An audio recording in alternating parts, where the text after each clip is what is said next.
Little explanation about the significant benefit program. This program is designed for people who want to invest into a business and come and establish a business in Canada. It is a very good way of obtaining a work permit. What does typically the government want to see in this program? That it has benefits for Canada, typically in the amount of you invest into the business, that you create some jobs for Canadian or permanent residents, that it has some sort of benefit for the Canadian economy.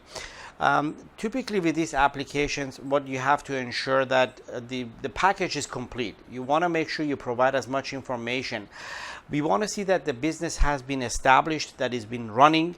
Along with that, you would submit a business plan to ensure that the government understands what you're planning to do with this business.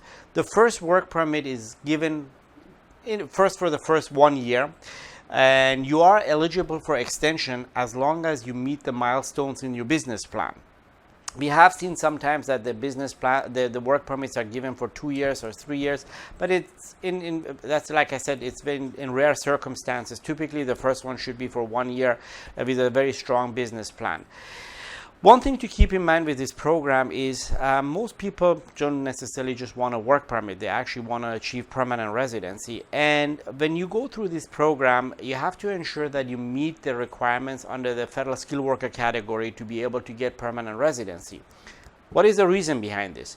The experience as a business owner doesn't count towards Canadian experience, so you're not able to use that. A lot of times, depending on the type of investment, this type of program, if you go through this to get a work permit and establish a business, you might not be able to participate in some of the provincial nominee programs because of minimum requirements, because of point systems. So the one program that becomes really relevant is a federal skilled worker through the express entry. And for that program, there is always things to keep in mind. Express entry is through point system. So if you don't get enough points, you might not get selected to become PR.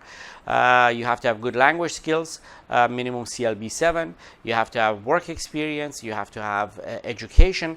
So it does at times, we find some people that it has become a challenge for them. They get the work permit, they are able to renew, but then when it comes to permanent residency, they become a little bit limited about how they can do.